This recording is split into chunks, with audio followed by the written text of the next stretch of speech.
Attālinātajā nedēļā es pastāstīšu jums lekciju, kā dators uztver krāsas un kā tehniski tās tiek pierakstītas, un līdzīgi kā mēs iepazinām jau šeit par vektoru grafiku un rastra grafiku, ka tās ir divas metodes, kā dators iekšā savās smadzenēs, kā viņš uztver divos veidos attēlus, vai nu tie ir salikti no punktiņiem un līnijām, vai no pikseļiem. Un zinot, kā dators saglabā lietas un kā viņš savās smadzenēs tās saglabā, mēs varam piemēroties dažādām situācijām. Piemēram, vektorgrafikas attēli parasti būs failiņi, tieši būs mazāki, līdz ar to tos varēs vieglāk kaut kur aizsūtīt un tā. Savukārt rastrgrafikā ir visas tās priekšrocības, ka mums ir kontrole pār katru pikseli, bet faili var būt lielāki. Un arī vienkārši tīri profesionālajā pasaulē, nākotnē, kad jūs sadarbosieties ar citiem profesionāļiem, jums vienkārši var paprasīt, iedod man darbu vektoros vai iedod man darbu rastrā.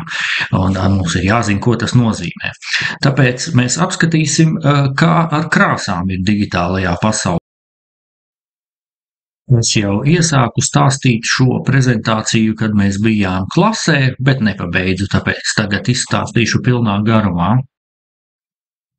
No datoru pasaulē ir jāuztver divas pasaules, kā es jau stāstīju, ekrāna pasaule un drukas pasaule. Un tā kā tās abas pasaules tehnoloģiski ir stipri savādākas, tad tas, kā krāsas tiek pierakstītas un kā dators uztver krāsas, un arī tīri tehnoloģiski, kā viņas tiek izpildītas uz ekrāna, kā tās tiek parādītas un kā uz papīra tiek uzlietas, atšķirās gana daudz, lai būtu tādi divi lieli pieraksti. Bet es apstīsim vēl arī citus veidus, alternatīvos veidus, kā pieraksta krāsas digitālajā pasaulē un kā datori domā par krāsām. Pirmais tāds vienkāršākais, saprotamais variants ir RGB krāsu sistēma, ka katra krāsa tiek pierakstīta sakombinējot red, green un blue. Tas ir tas, uz ko mēs visu dienu telefonā skatāmies, datorā un visās citās ierīcēs. Uz mūsu acīm tiek 3 LED lampiņas spīdināt.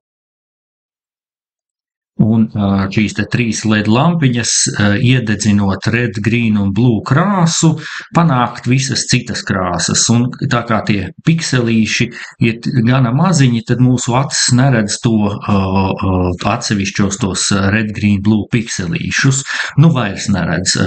Tas ir moderno ekrānu īpašība, ka tiem pikselīši ir tik smalki, ka tu nevari saredzēt tos individuālos RGB pikseļus un arī pašus pikseļus. Tā gan ir modernu ierīču īpatnība. Es iesaku, ja jūs kādreiz sastopat kādu senu ierīci, kā piemēram seno televizoru šādu te, es iesaku jums piebāzt degunu pie viņa klāt, un jūs fiziski varēsiet saskatīt katru red, green, blue pikselīti atsevišķi. Un tas pats attiecas arī uz tādām plakano ekrānu ierīcēm. Ja jūs kādreiz dabūnāt kādu vecu laptopu, teiksim, kādu 15 gadus vecu laptopu, piebāziet degunu tuvāk, un jūs varēsiet saskatīt katru pikselīti, pat bez nekāda palielināmā stikla. Otra galvenā īpašība, kas mums jāzina ekrāna darbiem, ir tas, ka visu mēra pikseļos. Ir tikai viens jautājums, kad jāsagatavo darbs ir ekrānam, sociālajiem tīkliem, piemēram, postiņš video jāsagatavo kādam publiskajam ekrānam, kas stāvēs skatlogā iekšā, vai jebkur citur jāsagatavo darbs. Mums ir tikai viens jautājums mūsu darba devējam, cik pikseļi platumā un cik pikseļi augstumā, jo tas ir viss, kas nosaka šī darba izmēru. Jā, protams, tā ierīcei ir kaut kādi fiziskie izmēri, ir kaut kādi centimetri, metri, cik tā ierīce ir liela, bet mums interesē tikai tas pikseļu izmērs, jo tīri tehniski iekšpusē tā ierīce bieži vien pati nezina, kādā viņa ir fiziskā izmērā. Viņa viss, par ko šīs ierīces domā, ir pikseļi. Un tad Un ir viens pikseļu izmērs, kas būs jāiemācās no galvas. To jūs automātiski iemācīsieties visu 4 gadu laikā, tāpēc, ka vienkārši liela daļa darba būs šajā izmērā. 1920 pikseļi, 1080 pikseļi. Tas ir tā saucamais Full HD izmērs, un viņu jūs atpazīsiet no daudz dažādām vietām, kā piemēram YouTube, varbūt kādreiz esat uz zobratiņu uzklikšķinājuši, lai kvalitāti nomainītu, un tur jūs pamanīsiet 1080p šo te cipariņu, kas nosaka tātad vertikālo izmēru šim te video. Un tas ir standarta tāds vidusmēra labas kvalitātes izmērs. Un savukārt vertikālā virzienā, kad taisa video, parasti šos te ciparus apmaina vietām vienkārši un taisa vertikālā virzienā šo te video vai postiņus vai animācijas sociālajiem tīkliem un visām citām vietām. Savukārt par drukas pasauli pastāstīšu. Mēs jau drukājām, un tajā brīdī, kad drukājām, tie, kas bija klāt, mēs tur pavērām vaļā printeri, lai apstītos, kādas krāsas ir, un kad pie lielā printera es printējus rādīju, kādas krāsas viņam ir. Viņš printeri visi pārsvarā drukā 4 krāsu sistēmā, un tam par iemeslu ir tas, kad viņi, tas pamats ir nevis melns, kā ekrānam ir, tā kā ekrānam tu izslēdz ekrānu, viņš ir melns, viņš nespīd, un lai panāktu gaismu, vajag iespīdēties 3 krāsām. Savukārt papīram ir pretējā situācija, ka viss ir balts un tev ir uz balta fona jāliek krāsas virsū. Un zinātnieki ilgi domāja, līdz nonāca pie šādām 4 krāsām. Tātad ciāns zils, tas tāds gaiši zils, maģenta, violets. Un tad dzeltens, tas ir vienkārši dzeltens. Un kas ir K-color, black, viņi neizvēlējās B burtiņu, bet K-color, ar tādu domu, ka tās visas pārējās krāsas, kad tu uzklāji, tu dabū krāsas, un tad tas melnais ir tā atslēga krāsa, tā galvenā, kas visu nostiprina, tā teikt, vietā. Un, lai parādītu tuvāk to, ko tie zinātnieki domāja par krāsām, mēs varam viegli ilustratorā to nosimulēt. Te man ir RGB krāsu sistēmā ilustratorā ielikts krāsu lodziņš, un ja es griežu katru krāsu, es tā tad varētu iegūst pilnībā sarkanu vai pilnībā zaļu un tā. Bet, ja es visas šīs te RGB krāsas aizgriezīšu līdz galam, kas veidos baltu krāsu, tad ir interesanta lieta, vērojot šīs te, redz, kad es pagriežu vienu kloķīti, tad visas pārējās krāsas man rāda, kāda man krāsa veidosies, piekombinējot nākamo krāsu klāt. Un, ja es visus uzgriežu līdz galam, tad šie te kloķīši man otrā galā izveido mums atpazīstamo ciāns, maģenta un yellow krāsu kombināciju. Nu, atzīšos, man tāds zinātniskais izskaidrojums nav, kāpēc tas tā sanāk, bet es pieņemu, ka tas ir kaut kā saistīts un tas ir tas, no kā ir radušās šīs ciāna, maģenta, yellow krāsas. Un melno viņi pielika klāt, jo visdrīzāk sakombinējot šīs te krāsas nekad nevar panākt pilnīgi melnu, un ir skaidrs, ka vajadzēja kādu tātad K-color spēcīgu krāsu, kas visu nost. Un jā, savukārt drukas darbiem tieši par izmēriem runājot, ja iepriekš RGB ekrāna darbiem mums interesēja tikai pikseļi, tad drukas darbiem mums interesēs 2 parametri. Mums interesēs izmērs un tāda izšķirtspēja, pixels per inch vai points per inch vai dots per inch, kā man šeit ir uzrakstīts. Un mums būs tā pa lielam drukas darbiem jāiegaumē savukārt cipariņš 300 dpi, 300 vai ppi reizē viņš saīsinās tie paši, kas ir standarts labiem drukas darbiem, tātad tādam darbam, drukas darbam, kuram neredz ne punktus, ne pikseļus, bet viņš izskatās perfekts. Tad vēl tieši par krāsu sistēmām runājot, ir tāda Pantone krāsu sistēma. Tā ir profesionālas drukas krāsu sistēma. To reti, kad visdrīzāk jūs izmantosiet, izņemot gadījumus, ja jūs strādāsiet kādā profesionālā drukas firmā, vai arī jums būs pasūtītājs ar īpašām krāsu prasībām. Ja jūs redzējāt, tad, kad printējāt savus darbus, kad tās krāsas atšķirās, izdrukātās krāsas atšķirās no tām, kuras jūs likāt uz ekrāna. Un tā ir problēma, ar ko visi dizaineri cīnās un mēģina pieregulēt savu ekrānu, pieregulēt printeri, lai viņi maksimāli tuvu sāk tās krāsas sakrist, pa lielam tas līdz galam tā īsti nav iespējams pārsvarā gadījumos. Tāpēc ir situācijās, kad tev vajag 100% to krāsu, kuru tu esi iedomājies dabūt uz papīra, tas tieši drukas pasaulē, tad ir tāda Pantone krāsu sistēma. Piemēram, ja tev ir pasūtītājs kā Coca-Cola, piemēram, kuram vajag savu Coca-Colas logo vienmēr uz visām reklāmām tieši tajā sarkanajā krāsā. Un viņi tev atsūtīs Pantone kodu. Un to Pantone kodu, kad tu ieliksi ilustratorā, tu varbūt arī neredzēsi precīzi to pašu krāsu, bet savukārt izdrukājot tajā printerī, ielies tieši to Pantone krāsu, jā, reāli ielies to krāsu un izdrukās tieši to pareizo krāsu. Vai šajā gadījumā, kur IBM logo, es esmu atradis Pantone to kodiņu, un ja tev vajag taisīt, izdrukāt tieši to īsto krāsu, tad izmanto tādu Pantone krāsu sistēmu. Tad pie skolotājas Runčas, nezinu, vai rādījusi jums viņa vai rādīs, viņai ir šitādas grāmatiņa ar šīm te Pantone krāsu ar Pantone visām krāsām. Un tā doma, tu lieto sistēmu tādā veidā, ka tu atver to grāmatiņu, izvēlies to krāsu ar to kodu, ieliec viņu ilustratorā vai Photoshopā, un tad tu zini, ka iznāks ārā printējot tieši tā krāsa, kuru tu esi apskatījusi tajā grāmatiņā. Kā jau teicu, tā krāsa iznāks tāpēc, ka drukas firmā speciāli tev viņu uzmaisīs spainītī un ielies printerī un izdrukās tieši to krāsu. Tas, protams, ir automātiski viss stipri dārgāk, un to dara tad, kad tiešām ir tādas augstas prasības pēc krāsu precizitātes. Tāpēc, kā jau teicu, tā ir sistēma, ko sastaps reti.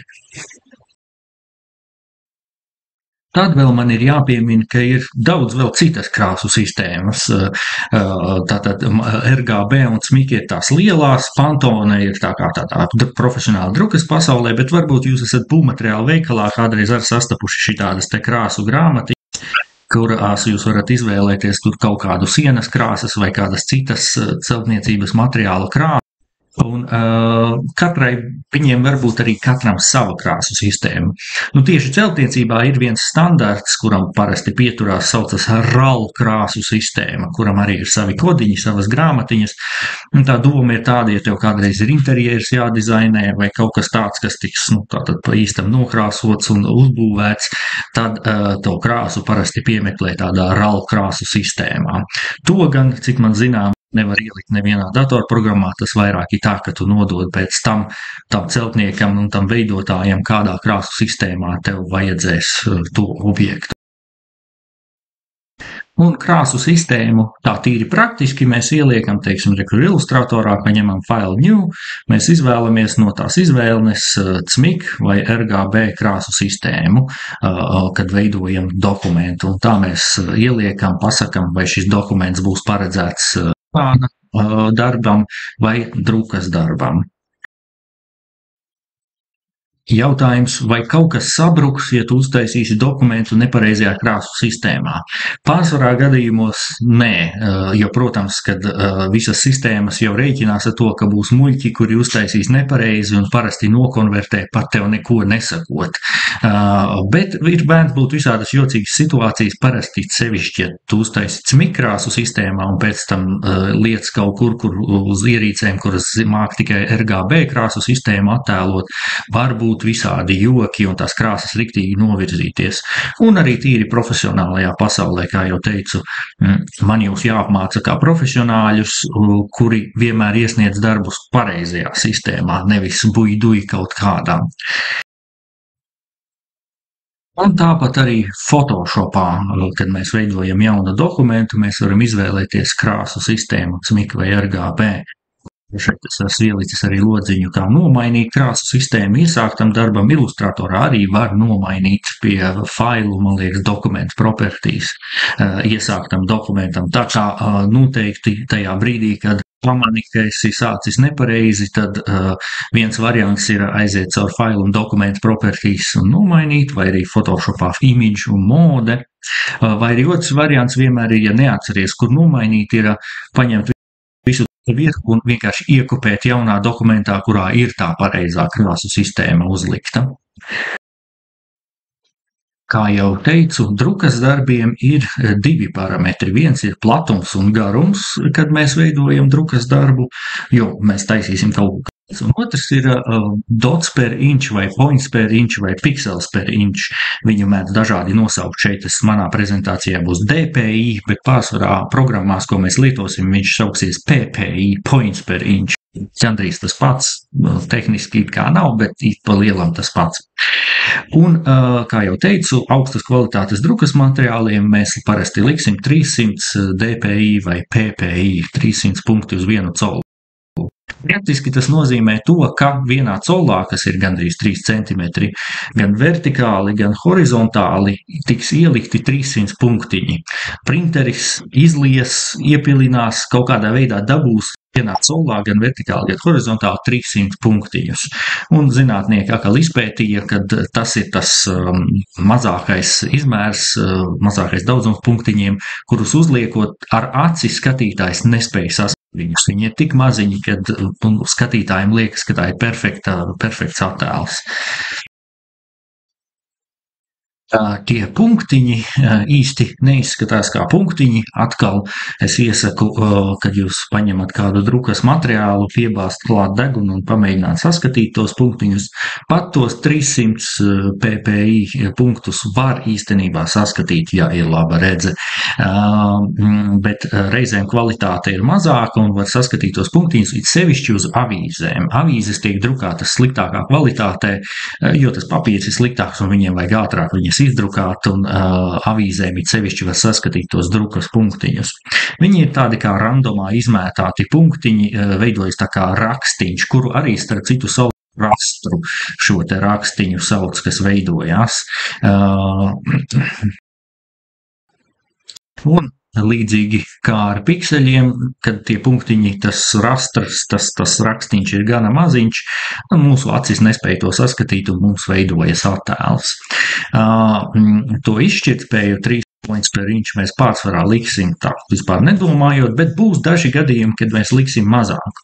Piemēram, ja mēs drukājam lielu plakātu, kuru mēs zinām, ka skatītājs nekad tūmā neredzēs. Viņš vienmēr viņu redzēs kaut kur uz māju no acīm, un līdz ar to nav vajadzības drukāt viņu ļoti lielā kvalitātē. Tad parasti samazina to izšķirtspēju uz pusi, uz 150. Piemēram, ja kādreiz varat liela izkārtnē klāt pielīst tūmā, kuru nav paredzēts piekāpt, jūs atklāsiet to, ka ļoti viegli pienākot klāt, jūs saskatīsiet šādu rakstiņu, šādus punktiņus, jo visdrīzāk šis te plakāts ir izdrukāts uz 150 punktiem uz colu. Nu jā, un tad ir ļoti lieli darbi, piemēram, plakāts pa visu mājas sienu Rīgā, kādus mēs varam redzēt.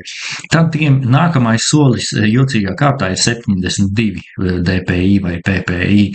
Tam ir vēsturisks izskaidrojums, kāpēc puse no 150 precīzi, bet tas ir nākamais solis uz izšķirtspēju, ko liek, ka tātad vienā colā, tātad 3 centimetros ir tikai 72 punktiņi. Un tāpat arī ilustratorā, kad veido jaunu dokumentu, pie raster efekts var ielikt 3 izmērus, šīs 3 points per inch parametrus. Tā tīri praktiski, sevišķi ilustratorā veidojot vizuāli, nekas nemainās, izmainot šo te izšķirtspēju. Tas vairāk atšķirās uz to brīdi, kad eksportēs. Tas dokuments zina, cik viņam ir ielikti tie punkti uz colu, un tas maina to, kā viņš tiks eksportēts.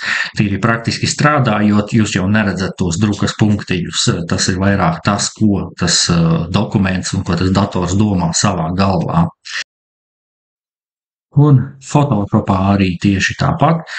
Ir interesanti, ka izšķirtspēju var rakstīt ar roku tātad un ielikt to mērvienību brīvi, to izšķirtspēju, tos points per inch var ielikt tā brīvi. Jā, tā tīri tehniski šos te pixels per inch vai points per inch sauc par izšķirtspēju. Bet, lai sajauktu galvu, izšķirtspēja ir arī vēl viena lieta, ko sauc datorgrafikā, un mēs pēc tam pie tā nonāksim, bet viens resolution par izšķirtspēju sauc šos te pikseļus uz colu vai points per inch vai dots per inch, cik vienā colā būs drukas darbam.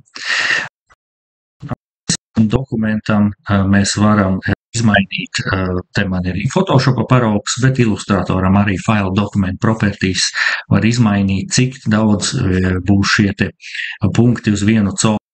Nu, Photoshopā tieši tam ir īpaša nozīme. Izmainot šos te punktus uz colu vai šajā gadījumā pixels per inch, Photoshopā attēla izmērs reāli samazināsies vizuāli. Izmainot šo te cipariņu, tev liksies, ka attēls paliek mazāks. Tā tīri tehniski viņš nepaliek mazāks, bet vienkārši tajā brīdī viņš reāli izdara to kalkulāciju, cik vienā colā viņam vajadzēs pikselīšus, un līdz ar to viņš attēls paliek vieglāks un mazāk smags. Tas, piemēram, var palīdzēt, ja jums ir kādreiz dokuments Photoshopā, kurš ļoti karās, ļoti lago, un ar viņu vairs nevar pastrādāt to dokumentu, bet jūs saprotat, ka varbūt tas ir plakāts un nav tik svarīgi to neaplūkos pilnībā klāt, tūmā, nebāzīs pie tā deguna, un tad var samazināt šo te izšķirtspēju uz 150, un fails paliks reāli 2 reizes vieglāks, 2 reizes mazāk aizņems vietu, un datoram būs 2 reizes vieglāk viņu rēķināt, jo vienkārši pazūd puse no pikseļiem. Tā kā Photoshopā tam ir īpaša nozīme. Tas bija par drukas pasauli, bet kā tad ar ekrāna pasauli? Vai tiešām tikai pikseļi, vai tur nav izšķirtspēja, tātad vai mēs tur arī domājam par to, cik vienā colā ielien pikseļi. Un jā, pa lielam mums nav par to jādomā. Ekrāna pasaulē mums ir jāzina Platona un viss, bet patiesībā eksistē tāda šie te points per inch vai dots per inch, un visiem ekrāna darbiem jūs pamanīsiet, ka parasti, ja ieslēdz ilustratorā, web, sagatavi web large, mēs bieži vien izmantosim, tad viņš automātiski ieslēgs izšķirtspēju 72 ppi vai dpi. Un tas ir kļuvis kā standarts ekrāna darbiem. Viņš patiesībā praktiski neietekmē to, kā tas dokuments uzvedās.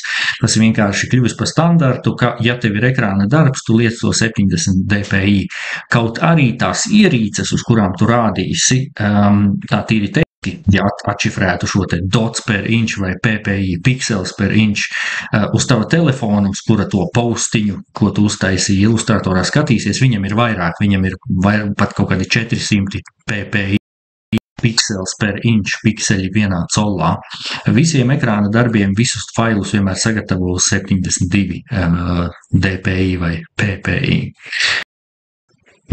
Tam pa lielam ir vēsturisks iemesls, vienkārši vienā laika posmā tika izlemts, tā kā ka tās programmas taisīja, ka tā tas būs ekrāna darbu šī te izšķirtspēja. Bet, jā, runājot par vārdu izšķirtspēju, jāsajauc jums galva kārtīgi, jo par izšķirtspēju sauc arī platumu un garumu pikseļos, bet tieši pikseļos. Varbūt jūs esat pamanījuši, kad pērkot arī jaunu datoru, kad pieraksta ekrāna izmēru, viņam raksta resolution, un pieraksta šo te platumu un garumu, tā kā šeit, teiksim, šī prezentācija, kas man uztaisīta, ir 1024, 768 pikseļu izmēru. Un to sauc par izšķirtspēju, bet arī šo te 72 dpi vai ppi sauc par izšķirtspēju. Abus viņus sauc par resolution, angliski par izšķirtspēju. Un mums pēc konteksta parasti vienkārši jāmēģina noteikt, kuru iet runa. Un, kā jau teicu, jā, mums tātad būs viens izmērs no galvas jāiemācās 1920, 1080, jo tas būs bieži vien standarts augstas kvalitātes ekrāna darbiem, ko, principā, ja jums kādreiz pasūta uztaisī man darbu, kas man rādīsies ceļmalā uz lielā ekrāna, un neviens nevar pateikt, kādā jātais, jūs varat, principā, uzreiz taisīt šajā izmērā, būt diezgan droši, ka visdrīzāk tas būs pareizais izmērs, jo visi ekrāni tiek ražoti pārsvarā šajā izmērā, izņemot telefoni un planšetes. Telefoni un planšetes ir īpašs gadījums, jo tur ir atkarīgs no tā, cik jūs esat bagāti. Ja jums ir daudz naudas, jūsu ekrāns ar daudz vairāk pikseļiem, un ja jūs esat nabadzīgs, jūsu ekrāns būs ar daudz mazāk pikseļiem. Bet tas nemaina to, ka mēs taisam tajā 72 points per inch un taisam šajā 1,9 no 8,0, jo pārsvarā visi tie telefoni, visas ierīces sagaida šos te izmērus un automātiski piemērojas un labi attēlo tos darbus, ja tie tiek sagatavoti tādos izmēros. Atgriezīšos nedaudz atpakaļ pie drukas pasaules un pastāstīšu par ierīcēm, tātad, kas nav ekrāni, šai gadījumā printeri un vēl par dažādām ierīcēm, kuras mums veido krāsas. Sākšu ar printeriem. Ir dažāda veida printeri, tīri tehnoloģiski. Pirmais printera tips saucas tintes printeris, kas jau pēc nosaukuma varētu saprast, lej tinti uz papīra, un tieši tā arī notiekās. Viņš mikroskopiskas pilītes šādā te veidā izlej uz papīra, un tās pilītes veido tos punktiņus, un kopā tos punktiņus mēs skatoties no attāluma, mums veidojas attēls. Tintes printeris mums bija, piemēram, tas lielais, uz kura mēs tās uzlīmes truka. Tātad tā ir viena no vidēm, kur izmanto tintes printerus, liela formāta printeri, jo tur tīri tehnoloģiski tas ir vieglākais veids, ka braukā tā galviņa, turp un apakaļ tāds klucis, kurš spļauj ārā tās pilītes, un uz to līdz tam klucim iet lokanas trubas, pa kurām nāk šī te krāsa, un tas ir vieglākais veids, kā uzkonstruēt printeri principā. Un vēl šiem te printeriem ir tāds iegūms, ka tai trubā, tā teikt, tajā konteinerītī var ieliet kādu krāsu gribi, un šie printeri ir tie, kuros tu vari uzmaisīt pats savu krāsu un pielikt, tā teikt, trubas galu spainītī, kā tas reāli ir iespējams profesionāliem printeriem, un viņš izsūks to krāsu un uzlies viņu uz papīra. Un tāpēc ir iespējams izmantot to Pantone krāsu sistēmu, un to var izdrukāt tieši to krāsu, ko vajag. Un varbūt tagad uz svētku laiku esi pamanījis, ka ir svētku kartiņas, un reizēm svētku kartiņām ir īpaši klājumi virsū, reizēm ir tā kā zeltītas daļas vai tādas atsevišķi glancētas daļas spīdīgas. Tas ir iespējams tāpēc, ka tai printerī tu piemēram zelta krāsu, metāla krāsu vai tieši kaut kādu tā kā laku un nolakot daļu no šī te attēla, un tas viss ir iespējams ar tintes printeriem, kuri lej tinti uz papīra. Ikdienā tieši skolā jūs visdrīzāk pārsvarā saskarsieties ar lāzerprintera tehnoloģiju. Lāzerprinteri veido visu attēlu tādā veidā, ka viņi uz tāda ruļļa ar lāzeri uzzīmē attēlu. Tā to rulli laiž garām gar pulverīti, un tas pulverītis pielīp pie tā ruļļa klāt tajā vietā, kur tas lāzeris ir uzlādējis to rulli. Un tad to rulli karstu nospiež pret papīru, un tādā veidā to pulverīti piededzina klāt pie papīra. Lāzerprinterus jūs varat atšķirt pēc tā, ka papīra lapas nedaudz siltas nāk ārā. Un tie bija tie printeri, pie kuriem mēs printējām visus mēs darbus, kas bija uz A4 lapām tajā telpā, kur mēs gājām visi kopā. Ja vairākie printeri bija, tie visi ir lāzerprinteri. Un lāzerprinteru galvenā priekšrocība ir, ka viņi spēj ātrāk printēt, jo tur var izdarīt tā, ka to rulli viņš vienu reizi ar to lāzeri tur uzmagnetizē, un tad viņš ar to pašu rulli sāk rullēt 50 lapas pēc kārtas, un viņam nav visu laiku tas rullis jāsagatavo. Vienu lapu viņam neies tik ātri izprintēt, bet 500 lapas viņš varēs spļaut ārā vienkārši momentāli, spiest tik nākamo attēlu un nāks ārā. Bet līdz ar to šis printeris ir dārgāks. Ja jums mājās ir printeris vai kādreiz ir bijis printeris, viņš visdrīzāk ir tintes printeris, ne lāzerprinteris.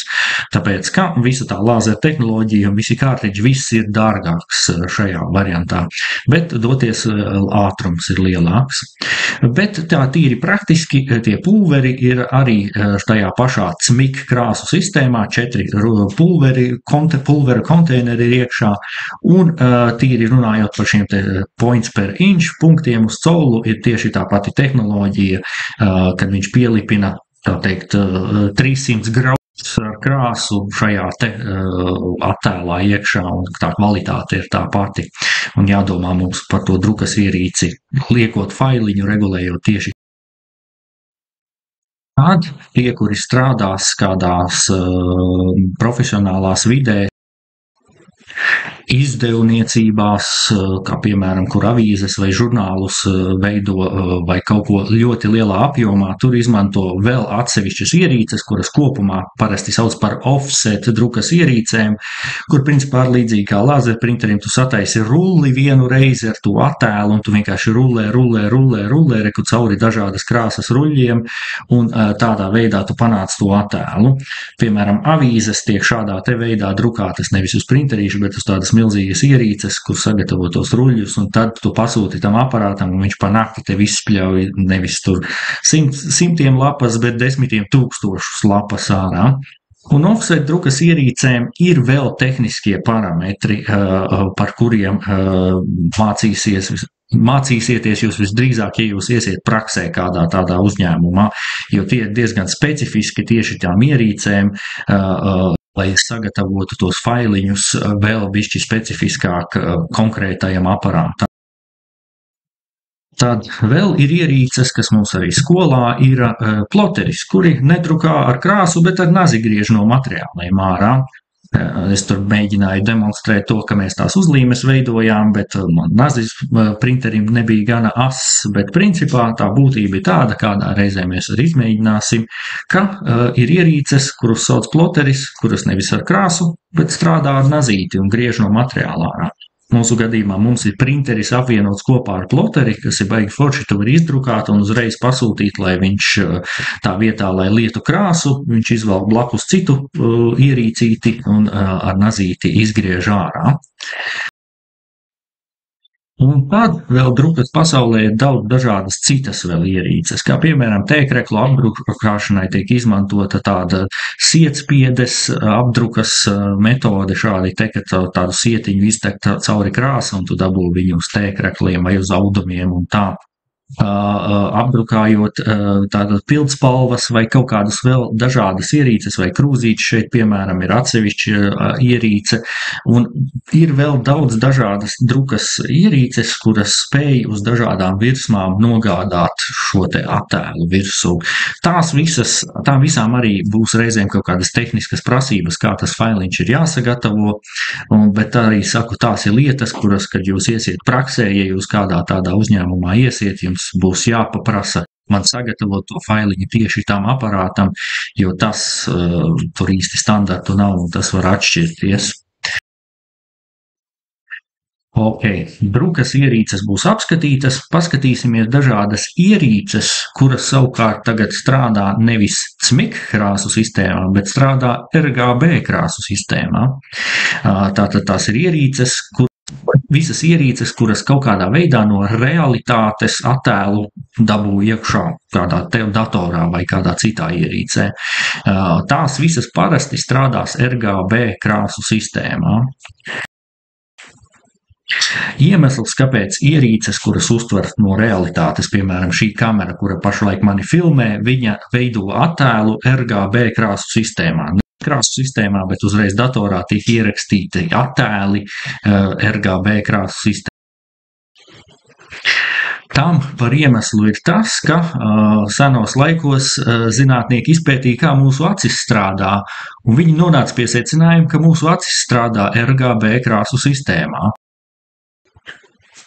Viņi izšķidāja cilvēkus un atklāja to, ka mūsu acīs ir 3 receptori, un kuri katrs ir uzregulēts, lai uztvertu, viens vairāk uztvertu red, tātad sarkano krāsu, green un blue. Tātad viss tas iemesls, kāpēc vispār visi ekrāni strādā RGB krāsu sistēmā, ir tas, kad zinātnieki izpētīja, kā cilvēku acis strādā, un tas kļuva par pamatu visam krāsu sistēmai digitāli. Un tā iemesla dēļ loģiski ir, ka visās kamerās un visās ierīcēs, kas uztver kaut ko no realitātes, ir iekšā tā saucamā matrica ar uztverošām ierīcēm, kuras arī parasti mēra 3 krāsas, kuras nāk iekšā red, green un blue, un no tām izveido attēlu. Piemēram, vienkāršākā ierīce šeit man ir skeneris, kurš tātad ļauj tev vienu attēlu iegūt iekšā datorā. Skeneris vai kopētājiem, ka jūs esat likuši varbūt kaut ko, lai kopētos, tur arī augšā ir skeneris, tātad šai kamera, kura strādā tādā veidā, ka viņa noskenē to, nobrauc, un principā tas plānā līnija ar gaismiņu ir maziņa kamera, kas nofočē visu tavu darbu. Un arī šī te ierīce strādā RGB krāsu sistēmā. Ar to mums jāsaprot ir, kad es noseivoju attēlu no ierīces, no skenera, attēls būs RGB krāsu sistēmā. Tas man ir svarīgi, tāpēc, ka, ja es gribu pēc tam drukāt viņu, man vērš atkal smikrāsu sistēmā, un tad es viņu atkal drukāju. Tā sanāk jocīgi. Tu izdrukāt smikrāsu sistēmā, visdrīzāk jebkurš papīrs, ko tu uzliksi virsū uz šī te ierīces, te teiksim kaut kāds, kur te bija žurnāls. Šis te žurnāls visdrīzāk ir drukāts smikrāsu sistēmā, tad es uzlieku viņu uz skene, un viņš tiek skenēts un viņš pārvēršas RGB krāsu sistēmā. Bet, ja es viņu gribu drukāt, tad viņš ir jāpārvērš smikrāsu sistēmā. Piemēram, ja kādreiz jūs esat sastapušies ar kopētāju, kas ir krāsainais kopētājs, tad viņš izdara to galvā visu šito deju pats automātiski, un liekas jocīgi, bet tā tas darbojās. Viņam galvā viņš paņem smikrāsas attēlu, pārvērš par RGB, pārvērš par smiku, un tad izdrukā jums uz papīra. Un, tieši īpaši skenerim to kvalitāti arī mēra DPI vai points per inch. Kad ar skeneri skenē, tad var parasti programmās iestādīt, cik tu gribi to attēlu labā kvalitātē, viņu ieskenēt un viņu mēra šitie points per inch vai dots per inch. Pārsvarā tāpēc, ka tu drukas materiālus skenēsi un lai tas sakristu tai pašā Tad apskatīsim, kā fotoaparāti un kameras darbojās un kā tās uztver šos te krāsas un pikseļus un vispārējo. Ieskaitot jūsu telefona kamera, kā darbojās tieši tāpat. Fotogrāfijā tā tad arī būs tā, ka tas attēls ienākošais, kas ienāks, viņš būs RGB krāsu sistēmā. Katreiz, ka jūs nofočējat savu selfiju skaisto, tad jūs saņemat RGB krāsu sistēmas attēlu, kuru, ja vēlas drukāt, pa pareizam būtu nokonvertēt uz smikrāsu sistēmu. Savukārt tieši telefoniem un visām fotoierīcēm un kamerām, video kamerām parasti, arī izmēru attēlam mēra pikseļos.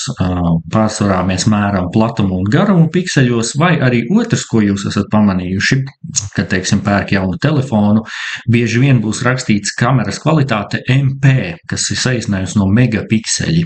Megapikseļi ir 1 miljons pikseļi, vai arī atšifrējumā tie būtu 1000 reiz 1000 pikseļi. Ja varbūt šo te 1000 reiz 1000 pikseļi būs vēl viens izmērs, ko mēs bieži vien pieminēsim, jo mēs uzskatīsim, ka 1000 reiz 1000 pikseļi ir mazākais izmērs attēlam, kuru mēs uzskatām par kvalitatīvu. Ja tie pikseļi ir mazāk kādā virzienā, tad mēs sākam uzskatīt, ka ir par maz kvalitāte attēlam. Piemēram, kad jūs no interneta zaksiet attēlus, jūs vienmēr paskatieties, lai tās attēlus malas ir vismaz 1000 pikseļi. Ja ir vairāk, ir labāk, bet lai katra mala ir vismaz 1000. Bet moderni fotoaparāti, modernas video kameras parasti strādā vairākos 1000 pikseļu, tas nozīmē parasti viņam ir vairāki megapikseļi šis te izmērs, piemēram, fotoaparāts te aptuveni 3000 x 2000 vai pat vairāk veido šos te attēlus. Tas atkal ir atkarīgs no tā, cik naudas ir tev. Tev ir labāks telefons, būs vairāk pikseļi, tev mazāk naudas, švakāks telefons, tev būs mazāk pikseļi. Un tā uz visām ierīcēm attiec. Šeit savukārt video var redzēt, ir tā matrica šeit attēlota, kura saņem to attēlu. Arī tai skenerī ir šāda pati, viņa vienkārši ir šaura tāda. Un tā matrica satur mazas daļiņas, kuras spējīgas uztvert red, green un blue krāsu, un tad pa vadiem viņš aizsūta kādas vērtības katrai krāsai, uz katra pikselīša, uz katra šīs te matricas daļiņas uzkrita, un tādā veidā veidojas tas attēls. Tās ir tās lietas, kas jums ir jāzina kā digitālajiem profesionāļiem, datorgrafikas profesionāļiem par to, kā dators uztver krāsas, un mēs tā kā dziļāk vēl parunājām par to tieši mērvienībām, kā viņš uztver to attēlu par pikseļiem un points per inch un tā tālāk.